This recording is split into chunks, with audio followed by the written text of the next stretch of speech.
Milionerka znajduje na ulicy płaczącego chłopca podczas deszczu i jest w szoku, gdy odkrywa, że został porzucony z niemowlęciem na kolanach. Zasubskrybuj kanał, aby śledzić wzruszające historie takie jak ta i nie zapomnij polubić filmu, aby oglądać więcej. Wieczór w Warszawie był jak każdy inny dla Eweliny Dąbrowskiej. Wracała do domu zmęczona po kolejnym dniu pełnym spotkań biznesowych, nieustannych telefonów i podejmowania decyzji, które ważyły miliony. Była kobietą sukcesu, właścicielką prężnie rozwijającej się firmy, a jej nazwisko w świecie finansów budziło szacunek i podziw. Miała wszystko, co mogło się wydawać istotne: pozycje, pieniądze, wpływy. A jednak, gdy tamtego wieczoru zbliżała się do bramy swojej posiadłości, wydarzyło się coś, co zachwiało jej dotychczasowym życiem. Przy krawężniku, pod światłem ulicznej latarni, dostrzegła drobną sylwetkę chłopca, który mocno obejmował coś w ramionach. Nie od razu zrozumiała, co widzi.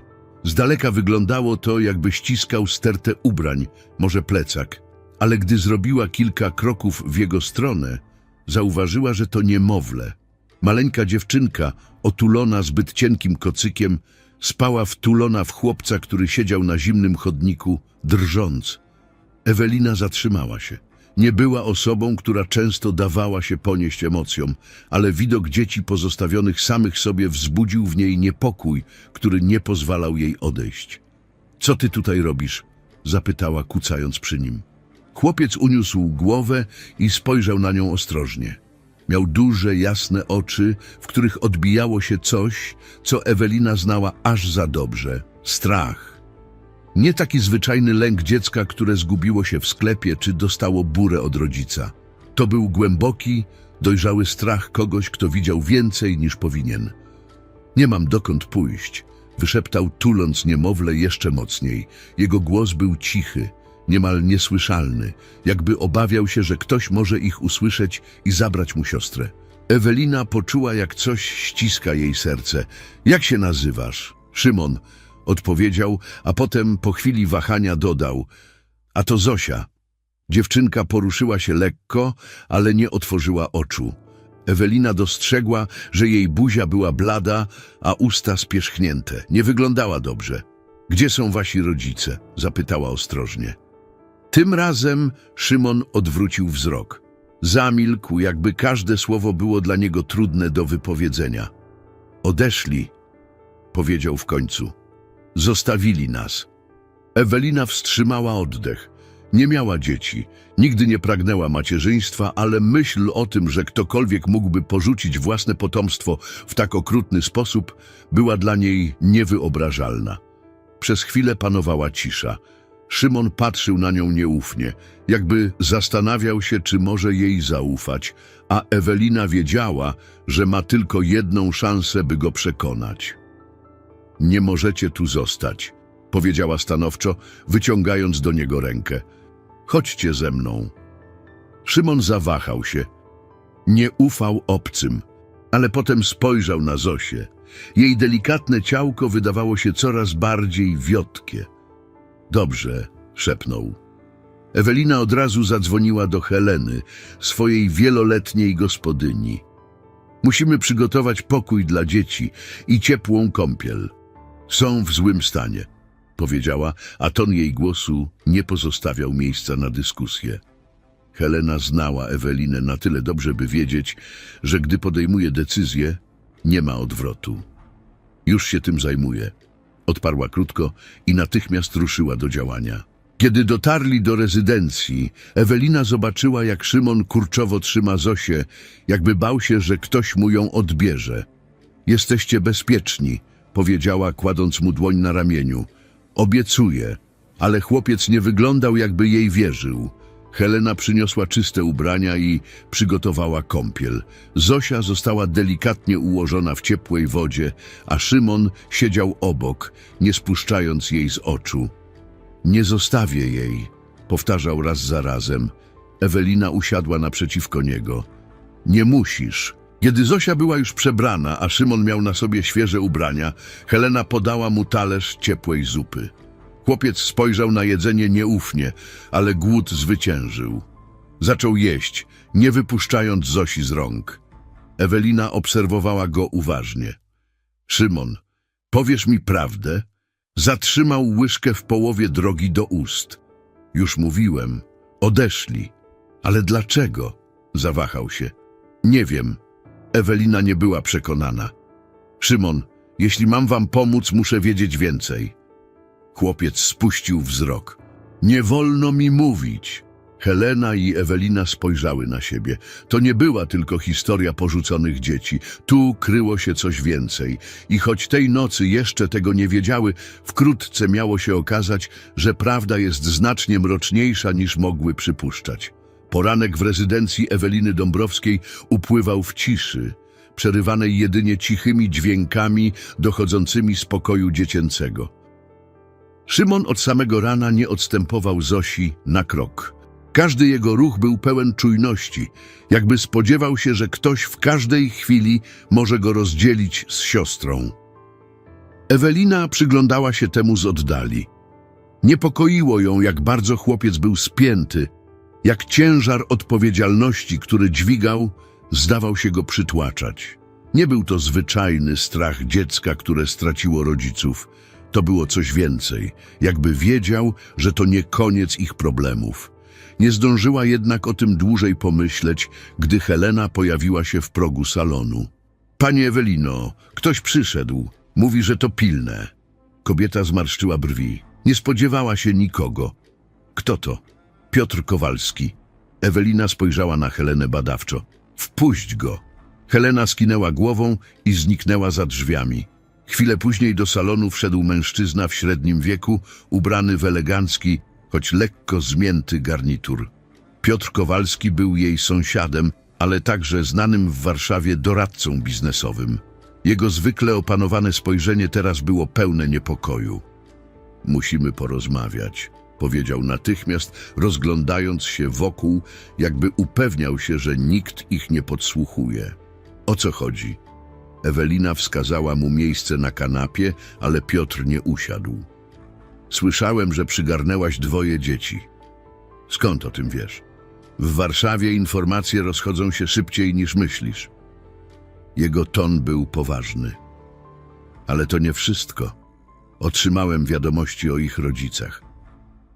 Ewelina zmarszczyła brwi. Jakie wiadomości? Piotr podszedł do okna i spojrzał na podjazd, jakby upewniał się, że nikt go nie śledzi. Nie wiem, jak to powiedzieć, ale ich rodzina jest w ogromnych tarapatach. Dostałem telefon od kogoś, kto twierdzi, że rodzice tych dzieci mają ogromny dług u niewłaściwych ludzi. Słowa Piotra zawisły w powietrzu jak ciężka chmura. Jaki dług? Ewelina skrzyżowała ramiona. Wysoki. I to u ludzi, którzy nie zapominają o należnościach. Serce Eweliny przyspieszyło. To dlatego zniknęli? Wszystko na to wskazuje. Ktoś próbował się ze mną skontaktować, proponując, że za odpowiednią sumę poda mi miejsce ich pobytu. Ewelina spojrzała na Piotra uważnie. A jeśli to pułapka? Może być. Dlatego musisz być ostrożna. Jeśli ktoś wie, że dzieci są u ciebie, mogą przyjść po nie. Słowa Piotra uderzyły ją jak cios. Nie pozwolę na to, powiedziała stanowczo. Piotr spojrzał na nią z uznaniem, ale jego twarz wciąż pozostawała napięta. To nie jest tylko kwestia chęci, Ewelino. Ci ludzie nie żartują. Dlatego muszę wiedzieć więcej, powiedziała wstając. Przeszła przez korytarz i ruszyła w stronę pokoju, gdzie znajdował się Szymon. Chłopiec siedział na łóżku, trzymając Zosię w ramionach. Gdy zobaczył Ewelinę, napiął się, jakby spodziewał się złych wiadomości. Szymonie, zaczęła łagodnie, musimy porozmawiać. Chłopiec spojrzał na nią czujnie, ale skinął głową. Weszli do małego gabinetu, gdzie panowała cisza. Ewelina usiadła naprzeciwko niego, chcąc, by poczuł, że nie jest sam. Chcę, żebyś wiedział, że jesteś tutaj bezpieczny. Zosia też. Ale żeby wam pomóc, muszę wiedzieć więcej o twoich rodzicach. Szymon spuścił wzrok. Nie wiem, wyszeptał. Cokolwiek pamiętasz? Chłopiec przez chwilę milczał. Potem odetchnął głęboko. Mama i tata kłócili się. Dużo. Zawsze chodziło o pieniądze. Tata mówił, że nie mamy już czasu, że jeśli nie zapłacą, stanie się coś złego. Ewelina poczuła, jak jej dłonie zaciskają się w pięści. Co dokładnie mówili? Nie wiem wszystkiego, ale tata powiedział mi pewnego dnia, że muszę pilnować Zosi, że jeśli coś im się stanie, mam zrobić wszystko, żeby nikt nam nie zrobił krzywdy. Głos chłopca zaczął drżeć, a potem zniknęli. Łzy zaczęły spływać po jego policzkach. Ewelina nie zastanawiała się. Przysunęła się bliżej i objęła go mocno. Już dobrze. Nie jesteś sam. Helena stała w drzwiach. Jej oczy szkliły się od łez. Piotr, który przysłuchiwał się rozmowie, pokręcił głową. To gorsze niż myślałem, powiedział cicho. Ewelina wiedziała jedno. Ta historia nie miała prostego zakończenia. Teraz nie chodziło już tylko o to, by pomóc dzieciom. Musiała dowiedzieć się prawdy i była gotowa na wszystko, by to zrobić. Ewelina nie była osobą, która łatwo odpuszczała.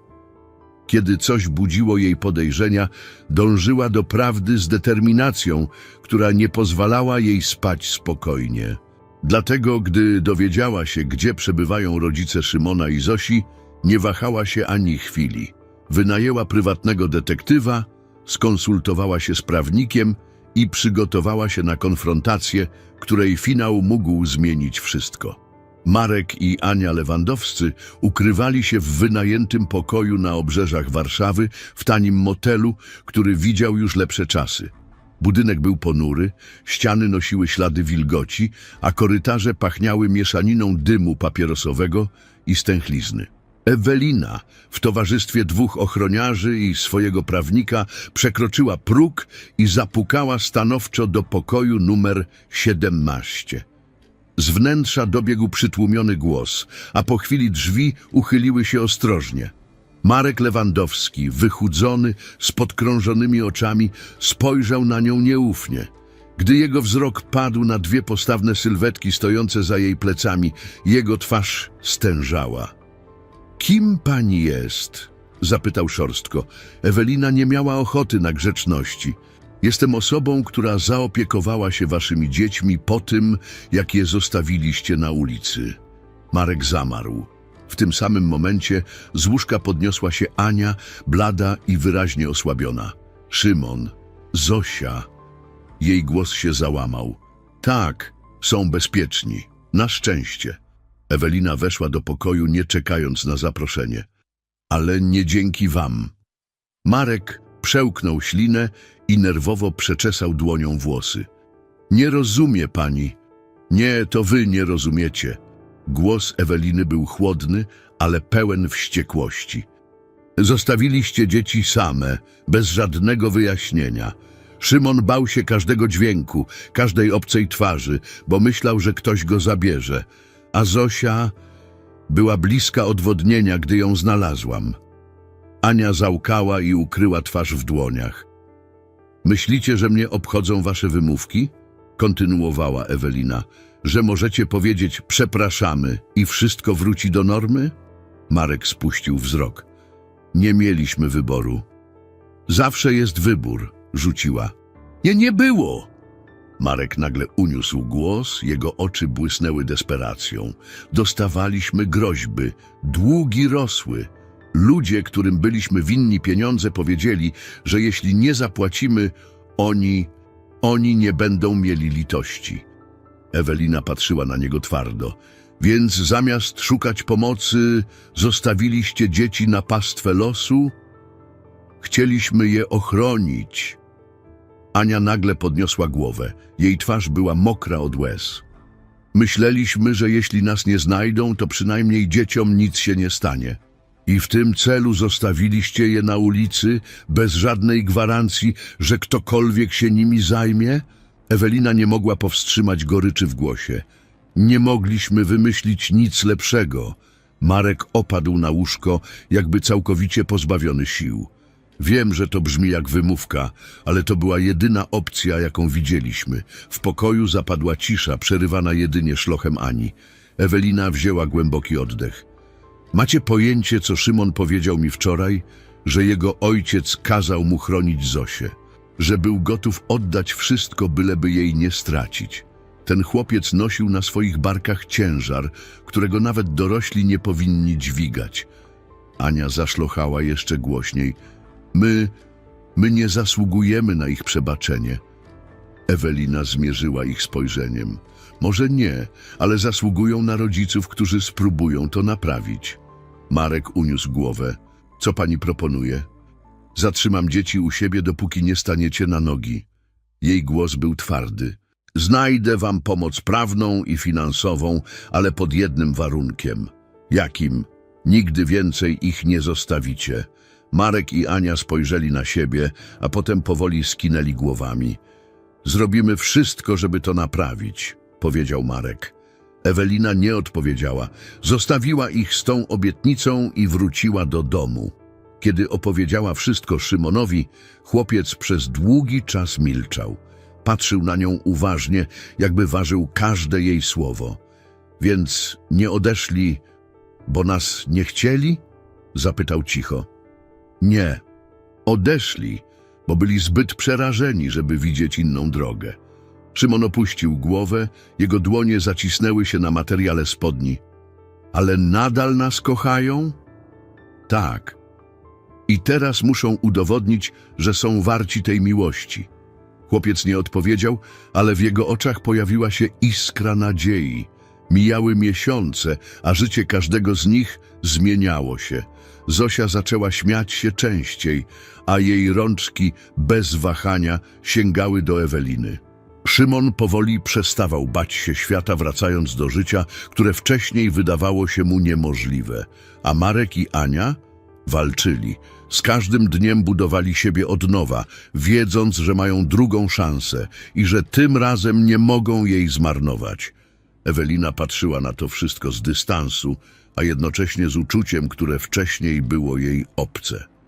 Nie była matką, nigdy nie myślała o rodzinie. Ale teraz wiedziała, że w tym wszystkim chodziło o coś więcej niż biznes, pieniądze czy wpływy. Chodziło o ludzi, o miłość, o drugą szansę, którą czasem los rzucał w najmniej oczekiwanym momencie. I choć nie planowała tego, Ewelina Dąbrowska odkryła, że właśnie to było jej prawdziwym sukcesem. Zasubskrybuj kanał, aby obejrzeć więcej takich historii.